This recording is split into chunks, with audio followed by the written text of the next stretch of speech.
Hello friends, welcome back to my channel rational study. আজকে আমরা পড়বো ডাইজেস্টিভ সিস্টেম বা পৌষ্টিকতন্ত্র। এবং এই ডাইজেস্টিভ সিস্টেম বা পৌষ্টিকতন্ত্র 5টা পার্টে হয়। সেই পার্টে সমস্ত কিছুই পড়বো। এবং ডাইজেস্টিভ সিস্টেমের মধ্যে পাচন বা ডাইজেশনের ওপর সবথেকে বেশি প্রশ্ন আসে এবং সেই প্রশ্নগুলো আজকে আমরা আলোচনা করে নেব। আর তোমরা অনেকেই বলছো যে বায়োলজির ভিডিও অনেক দেরি করে আপলোড হচ্ছে, তো এরপর থেকে বায়োলজির ভিডিও প্রপারলি আপলোড হবে এবং তোমাদের এক্সামের আগে আমি অবভিয়াসলি কমপ্লিট করে দেব। তো চলো শুরু করা যাক। ডাইজেস্টিভ সিস্টেম যে 5টা পার্টে হয় সেটা হচ্ছে খাদ্য গ্রহণ, যাকে আমরা ইনজেশনও বলে থাকি। তারপর হচ্ছে পাচন, যাকে আমরা ডাইজেশন বলি। তারপর শোষণ বা অবশোষণ, যাকে আমরা অ্যাবজর্পশন বলি। তারপর হচ্ছে আত্তীকরণ, যাকে আমরা অ্যাসিমিলেশন বলি। তারপর হচ্ছে মলত্যাগ বা ডেফিকেশন বলি। আত্তীকরণের ফলে কি হয়? আত্তীকরণের ফলে যেটা হয় সেটা হচ্ছে আমাদের এনার্জি, বডির মধ্যে এনার্জি তৈরি হয়। ENERGY। তো এনার্জি বডির মধ্যে তৈরি হয়, সেটা হচ্ছে আত্তীকরণের মধ্যে। অবশোষণের মাধ্যমে খাবার শোষণ হয়, পাচনের মাধ্যমে খাবার পাচন হয় এবং খাদ্য গ্রহণ তো আমরা করি। তো এই সমস্ত টপিকগুলো আজকে আলোচনা করব। তো ডাইজেস্টিভ সিস্টেমের মধ্যে সবথেকে ইম্পর্টেন্ট যেটা হচ্ছে সেটা হচ্ছে ফার্স্ট পার্ট ইম্পর্টেন্ট, সেটা হচ্ছে মাউথ বা মাউথ ক্যাভিটি, যাকে আমরা বাংলায় মুখ গহ্বরও বলে থাকি। এবং নেক্সট পার্ট হচ্ছে ইসোফেগাস পাইপ, যাকে আমরা খাদ্যনালী বলে থাকি। এবং তারপর হচ্ছে স্টম্যাক বা যাকে আমরা পাকস্থলী বলি। তারপর লিভার, যাকে যকৃৎ বলে বাংলায়। প্যানক্রিয়াস বা অগ্ন্যাশয়।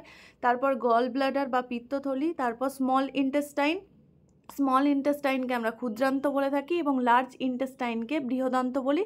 তারপর রেকটাম বা মলাশয়। তারপর হচ্ছে অ্যানাস বা মলদ্বার। তো এই পুরো সিস্টেমটাকে আজকে আমরা বুঝবো। তো ফার্স্টে হচ্ছে মাউথ বা মুখ গহ্বর। তো মাউথের মধ্যে যেটা তোমাদের প্রথম প্রশ্ন হচ্ছে স্যালাইভা।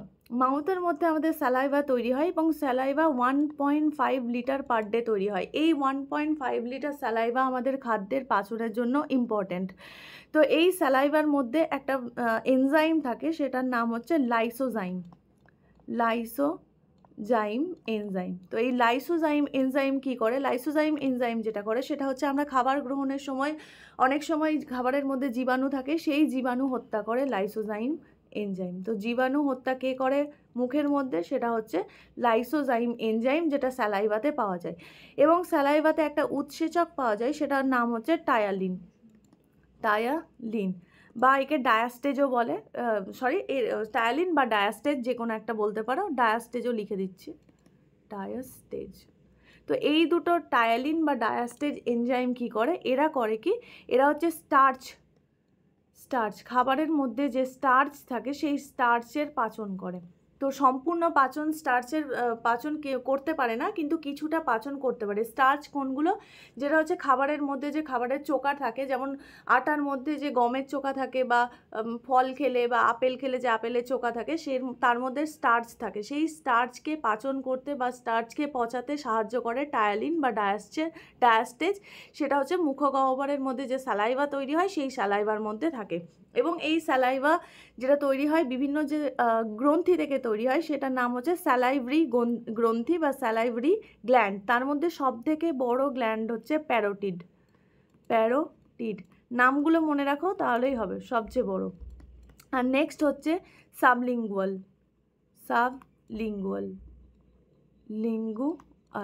আর 3 নম্বর হচ্ছে সাবম্যান্ডিবুলার।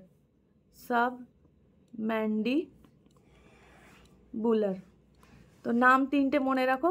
কি গ্রন্থি দেখতে পাওয়া যায়? প্যারোটিড গ্রন্থি, সব থেকে বড় গ্রন্থি।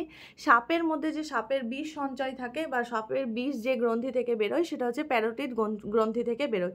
তারপর নেক্সট গ্রন্থি হচ্ছে সাবলিঙ্গুয়াল, তারপর হচ্ছে সাবম্যান্ডিবুলার গ্রন্থি।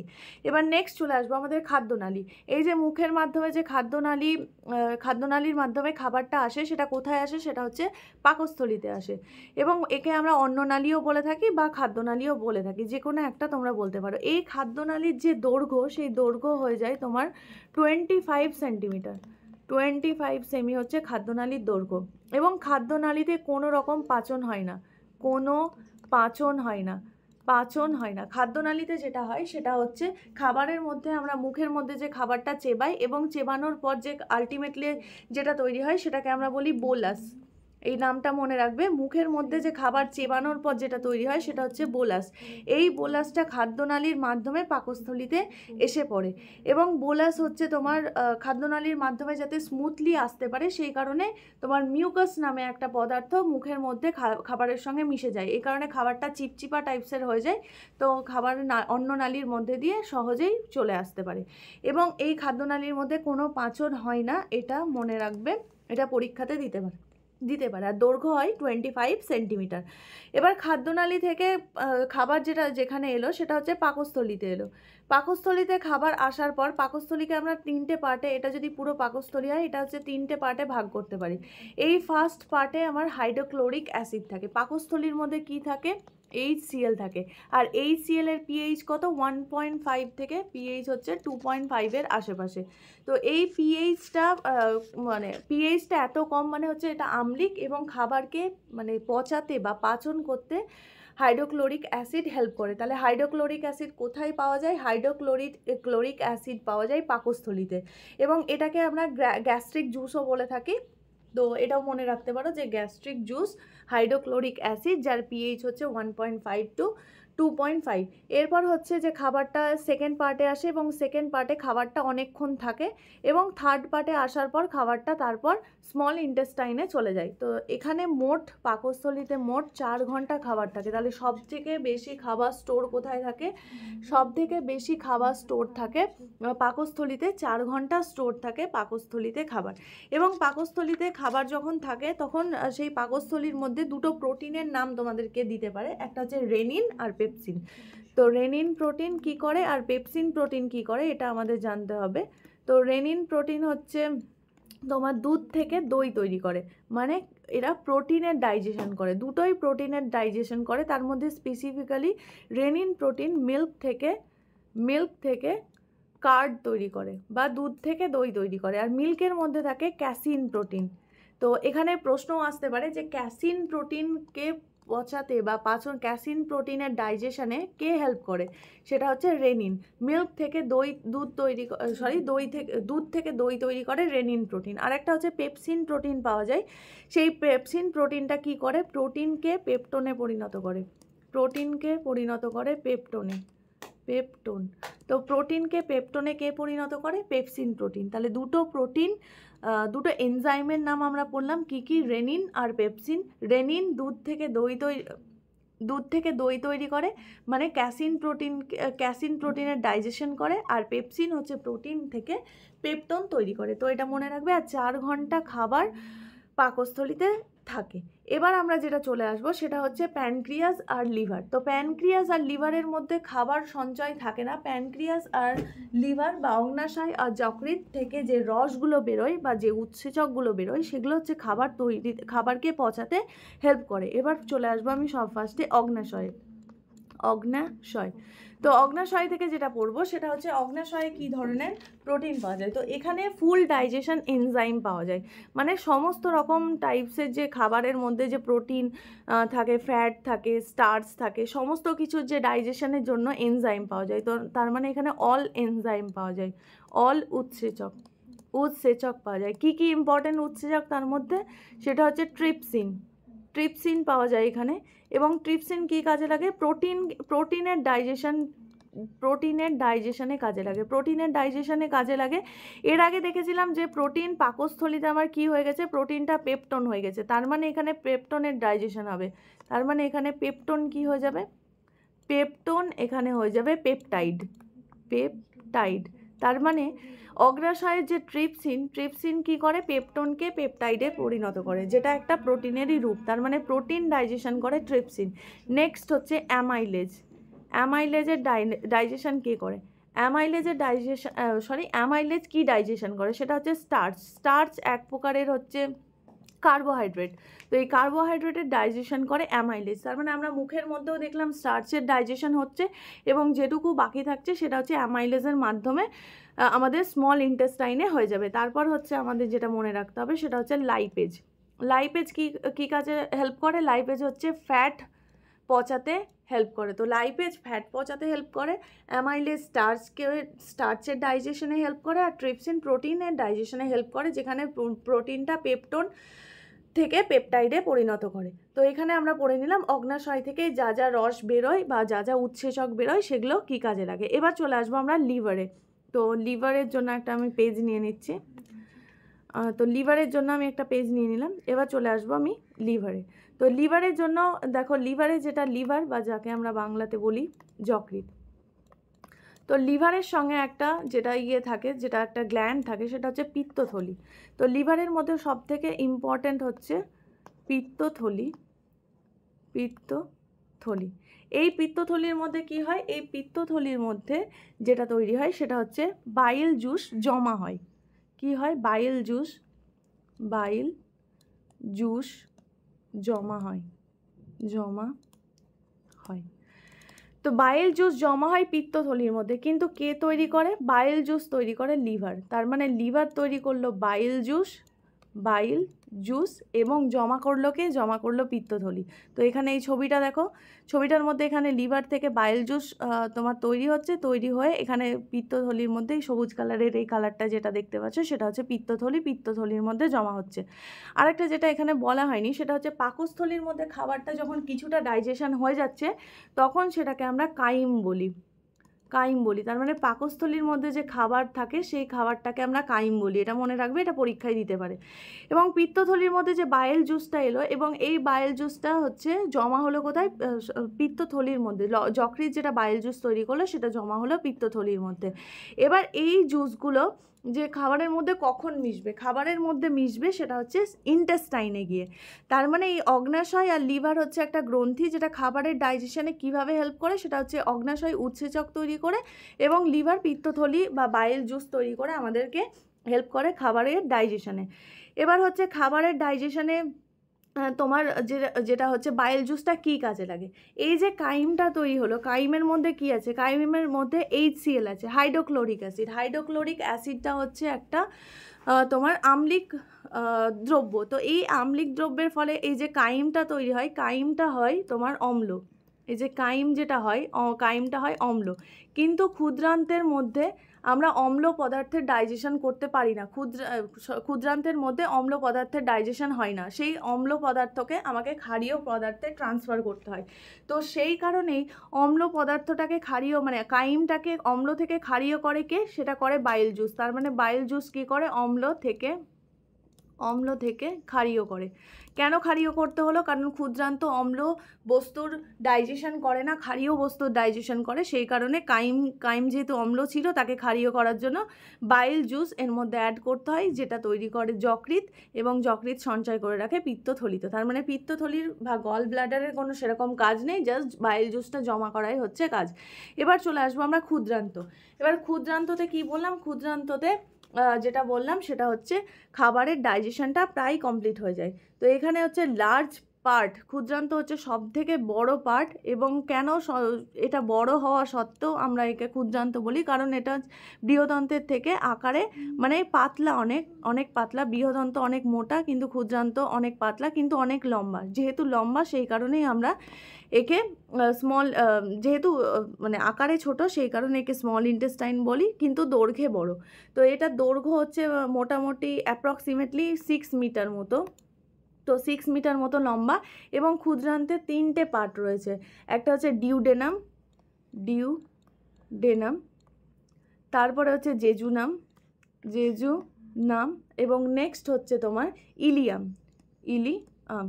তো ইলিয়ামটা, এদের মধ্যে এই 3টে পার্টের মধ্যে সবথেকে লম্বা হচ্ছে ইলিয়াম। তো সবথেকে ক্ষুদ্রান্তের দৈর্ঘ্য হচ্ছে 6 মিটার এবং এই ক্ষুদ্রান্তের যে 3টে পার্ট সেই 3টে পার্টের মধ্যে সবথেকে ইলিয়াম লম্বা। এবার ডিউডেনামে কি হয়, তো ডিউডেনামে দেখো কিছুই কোনো ডাইজেশন হয় না। খাবারটা যখন পাকস্থলী থেকে বেরোয় তখন ডিউডেনামে কিছুটা সময় ধরে থাকে এবং এই ডিউডেনামে খাবারের সঙ্গে কি যোগ হয়, খাদ্যের সঙ্গে প্যানক্রিয়াস থেকে উৎসেচক আর বাইল জুস যোগ হয়। তো পিত্তরস বা বাইল জুস যেটাকে আমরা বলি, বাইল জুসকে আমরা বাংলাতে পিত্তরস বলি, এটা খাবারের সঙ্গে যোগ হয় ডিউডেনামে। আর জেজুনাম কি করে, খাবারকে জায়গা দেয়, স্পেস দেয়। তো জেজুনাম হচ্ছে খাবারকে স্পেস দেয়। জেজুনামেও কোনো ডাইজেশন হয় না। তো এই দুটো পার্টে নো ডাইজেশন, ডাইজেশন। তো এই দুটো পার্টে হচ্ছে কোনো রকম ডাইজেশন হয় না। ডাইজেশন কিছুটা ইলিয়ামে হয়, এবং ইলিয়ামে তোমার সবথেকে ক্ষুদ্রান্তের মধ্যে সবথেকে বড় পার্ট হচ্ছে ইলিয়াম, এবং ইলিয়ামের মধ্যে সম্পূর্ণ বা কমপ্লিট ডাইজেশন, জল বাদ দিয়ে বাকিটা ডাইজেশন হয়ে যায়। এবং ইলিয়ামের মধ্যে একটা এনজাইম পাওয়া যায়, সেই এনজাইমটার নাম হচ্ছে তোমার ইরেপসিন। আমি ইলিয়ামটা এখানে লিখছি, ইলিয়াম। ইলিয়ামের মধ্যে কি পাওয়া যায়? একটা উৎসেচক পাওয়া যায়, সেই উৎসেচকের নাম হচ্ছে ইরেপসিন। তো ইরেপসিন উৎসেচক কি করে? ইরেপসিন উৎসেচক প্রোটিনের পাচন করে। সেই প্রোটিন, দেখো প্রোটিন প্রথমে আমার কি হয়েছিল, যখন পাকস্থলিতে ছিল সেই প্রোটিনটা পেপসিনের মাধ্যমে প্রোটিন থেকে পেপটোন হয়ে গেছিলো, তারপর অগ্নাশয়ের রসের মাধ্যমে সেটা পেপটোন থেকে পেপটাইড হয়ে গেছিলো। এবার হচ্ছে পেপটাইড, তোমার পেপটাইড হয়ে যাবে অ্যামিনো অ্যাসিড। তার মানে ইরেপসিন প্রোটিন কী করছে? ইরেপসিন প্রোটিন করছে পেপটাইডকে অ্যামিনো অ্যাসিডে পরিণত করছে, এবং অ্যামিনো অ্যাসিডে পরিণত করছে ইরেপসিন প্রোটিন, সেটা ইলিয়ামে। আর ডিউডেনামে যে খাবারটা থাকছে তার সঙ্গে যেহেতু অগ্নাশয়ের উৎসেচক মিশে যাচ্ছে, এবং অগ্নাশয়ের উৎসেচক মেশার জন্য সেক্ষেত্রে তোমার যে ট্রিপসিন প্রোটিনটা ছিল সেটাকে পেপটোনটাকে পেপটাইডে পরিণত করেছিল, এবং সেই পেপটাইডকে ইলিয়ামে এসে ইরেপসিন প্রোটিন অ্যামিনো অ্যাসিডে পরিণত করে। তো অ্যামিনো অ্যাসিড হচ্ছে প্রোটিনের সবথেকে স্মলেস্ট পার্ট। 21টা অ্যামিনো অ্যাসিড মিলে একটা প্রোটিন তৈরি হয়, তো স্মলেস্ট পার্টে প্রোটিনকে ভাঙা হয়ে গেল। এরপর দেখো আরও কিছু এনজাইম আছে, মল্টেজ কাকে ডাইজেস্ট করে? মল্টোজ। এগুলো পরীক্ষায় দেবে না যেহেতু মল্টোজ। তারপরে হচ্ছে সুক্রোজ, তারপরে গ্যালাক্টোজকে তোমার পাচন করে। তো এগুলো ইম্পর্টেন্ট নয়, মল্টেজটা মনে রাখবে, মল্টোজ, ব্যাস। শুধুমাত্র মনে রাখো ইরেপসিন প্রোটিনের ব্যাপারটা। এবার দেখো এই যে ইলিয়াম রয়েছে, স্মল ইন্টেস্টাইনের মধ্যে ইলিয়াম পার্টটা, এর মধ্যে একটা তোমার স্ট্রাকচার লক্ষ্য করা যায়, সেই স্ট্রাকচারটাকে ভিল্লি বা মাইক্রোভিল্লি বলে। এই ভিল্লিটা কি করে? ভিল্লিটা হচ্ছে তোমার এরিয়াকে বড় করে, মানে আকার বড় করে। আকার বড় করে কী লাভ? আমার এটা শোষণে কাজে লাগবে বলে। তো শোষণ তত বেশি হবে যত বেশি আকার বড় হবে, কারণ বাইরের যে সারফেস এরিয়া যত বেশি হবে শোষণ তত বেশি হবে। তো সেই কারণে ভিল্লি স্ট্রাকচার দেখা যায় ইলিয়ামে, এবং ইলিয়ামে যে তোমার আকারটা বেশি বেড়ে যায়, এই কারণে ইলিয়ামে প্রায় সমস্ত কিছুই শোষণ হয়ে যায়, শুধুমাত্র জল বাদ দিয়ে। জল শোষণ কোথায় হয়? জল শোষণ হয় লার্জ ইন্টেস্টাইনে। তো ইলিয়ামে সমস্ত কিছু শোষণ হয়, তার মানে খাদ্য শোষণ, খাদ্যের কমপ্লিট ডাইজেশন কোথায় হয়ে যায়? স্মল ইন্টেস্টাইনে। তাহলে প্রশ্ন যদি আসে যে খাদ্যের কমপ্লিট ডাইজেশন কোথায় হয়, সেটা হচ্ছে স্মল ইন্টেস্টাইনে। এবার হচ্ছে চলে আসবো আমরা লার্জ ইন্টেস্টাইন, যাকে আমরা বৃহদন্ত বলে থাকি। এবার বৃহদন্তের দেখো ছবিটা দেখিয়ে দিচ্ছি এখানে। এটা হচ্ছে এই সবুজ কালারের যেটা দেখছো সেটা হচ্ছে বৃহদন্ত, এবং বৃহদন্তের সঙ্গে যেটা তোমরা দেখতে পাচ্ছ সেটা হচ্ছে বৃহদন্ত মোটামুটি 4টে পার্টে বিভক্ত। একটা হচ্ছে অ্যাসেন্ডিং, তারপর ট্রান্সভার্স, তারপর ডিসেন্ডিং, তারপর হচ্ছে এখানে একটু টেরা মতো স্ট্রাকচার আছে, সেই স্ট্রাকচারটা, তারপর হচ্ছে মলাশয়ের মধ্যে খাবারটা জমা হবে আলটিমেটলি। তো এই যে বৃহদন্ত্র, সেই বৃহদন্ত্রের সঙ্গে যেটা যুক্ত থাকে সেটা হচ্ছে এই ফার্স্টের পোর্শনটাতে অ্যাপেন্ডিক্স। তো এটা মনে রাখবে, অ্যাপেন্ডিক্স কোথায় যুক্ত থাকে? বৃহদন্ত্রের সঙ্গে। অ্যাপেন্ডিক্স তৈরি হয়, অ্যাপেন্ডিক্স যুক্ত থাকে বৃহদন্তের সঙ্গে যেটা অ্যাপেন্ডিক্স যুক্ত থাকে, সেই অ্যাপেন্ডিক্সের এখন কোনো কাজ নেই, কারণ হচ্ছে মানুষের মানে সেটা হচ্ছে আগে অ্যাপেন্ডিক্স ঘাস বা এই জাতীয় পদার্থগুলো পচাতে হেল্প করে। তো মানুষ যেহেতু এখন ঘাস খায় না, তো সেই কারণে অ্যাপেন্ডিক্সের কোনো কাজ নেই।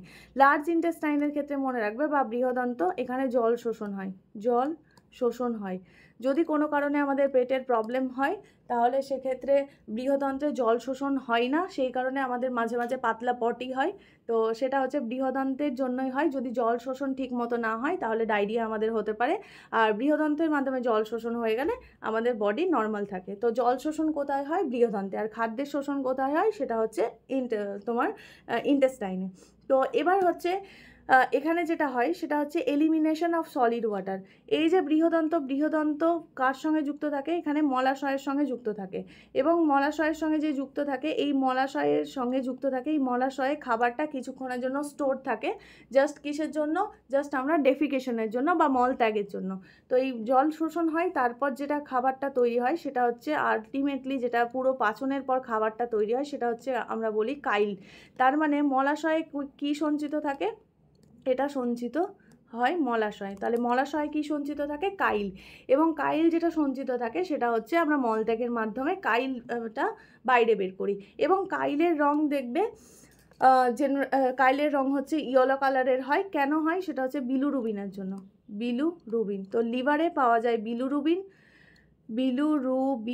এই বিলুরুবিন কাইলকে আমাদের হলুদ কালারের বা ইয়েলো কালারের করে। তো কাইলের রং ইয়েলো হয়। কেন হয়? বিলুরুবিনের জন্য। তো আমরা পুরো সিস্টেমটা পড়ে নিলাম প্রথম থেকে শেষ পর্যন্ত, এবং ডাইজেস্টিভ যে সিস্টেমের মধ্যে যে ইম্পর্টেন্স পয়েন্টসগুলো এবং যেগুলো পরীক্ষায় আসে সেগুলো আমি ডিসকাস করে নিলাম। এবার তোমাদেরকে যেটা পরপর প্রোটিনের যে ডিফারেন্সিয়েটটা হলো বা প্রোটিনটা যে পুরো অ্যামিনো অ্যাসিডে ভাঙলো সেটা হচ্ছে কি কার মাধ্যমে হলো? প্রথমে প্রোটিন থেকে প্রোটিন কিসে পরিণত হলো? পেপটোনে। পেপটোন। এটা কোথায় হলো? এটা হলো তোমার প্রোটিন তৈরি হলো পেপটোনে। এটা হচ্ছে তোমার হলো স্টম্যাকে বা পাকস্থলীতে। তারপর পেপটোনটা কি হলো? পেপটাইড হলো। পেপটাইড। এটা কোথায় হলো? এটা হচ্ছে স্মল ইন্টেস্টাইনে যখন অগ্নাশয়ের প্যানক্রিয়াসের রসটা মিশে গেল তখন সেক্ষেত্রে হলো স্মল ইন্টেস্টাইনে আসার আগে জাস্ট একদম লাস্ট পার্ট, যেটা স্টম্যাকের লাস্ট পার্ট, সেইখানে হয়ে গেল পেপটাইড হয়ে গেল। তারপর পেপটাইড ইলিয়ামে আসার পর তোমার ইরেপসিন প্রোটিনের মাধ্যমে হয়ে গেল অ্যামিনো অ্যাসিড। তো প্রোটিনের ডাইজেশন কিভাবে হলো? পেপটোন। কার মাধ্যমে প্রোটিনের ডাইজেশন? পেপটোন হলো, এটা পেপসিনের মাধ্যমে। পেপসিন। তারপরে হচ্ছে তোমার এখানে পেপটাইড হলো ট্রিপসিনের মাধ্যমে। তারপর যেটা অ্যামিনো অ্যাসিড তৈরি হলো সেটা হচ্ছে ইরেপসিনের মাধ্যমে। ইরেপসিন। তো প্রোটিন আমরা পড়ে নিলাম। তারপর হচ্ছে খাবার যখন মুখে ছিল, খাদ্য মুখে যখন ছিল তখন সেটা হচ্ছে বোলাস, মানে খাবার চেবানোর পর। তারপরে যেটা পাকস্থলিতে এলো, এটা মুখের মধ্যে বোলাস। তারপর পাকস্থলিতে যেটা এলো সেটা হচ্ছে তোমার কাইম। পাকস্থলিতে যেটা এলো সেটা হচ্ছে কাইম। আর আমরা যেটা মল ত্যাগ করে বের করে দিই, মলাশয়ের মধ্যে যেটা এলো সেটা হচ্ছে কাইল। তো এই কটা জিনিস তোমার মনে রাখবে যে কোথায় খাবারের কোন নামটা, তাহলে তোমাদের কমপ্লিট হয়ে যাবে। তো আশা করি তোমাদের ডাইজেস্টিভ সিস্টেম তোমাদের পুরোপুরি ক্লিয়ার হয়েছে। এবং 1.5 লিটার স্যালাইভা আমাদের পার ডে বের হয়, এবং 1.5 লিটার স্যালাইভা আমাদের ডাইজেস্টিভ সিস্টেমে হেল্প করে, এবং প্রত্যেকটা পার্টস আমরা ডাইজেস্টিভ সিস্টেমের পড়ে নিলাম। নেক্সট দিন আমরা দাঁত পড়বো, এবং দাঁত থেকে ইম্পর্ট্যান্ট কী কী প্রশ্ন আসে সেগুলো সমস্ত পড়বো। তো আশা করি তোমাদের ভিডিওটা হেল্পফুল হবে। যদি ভালো লাগে অবশ্যই চ্যানেলটাকে সাবস্ক্রাইব করে দিও। দেখা হচ্ছে পরের ভিডিওতে। এখনকার জন্য টাটা।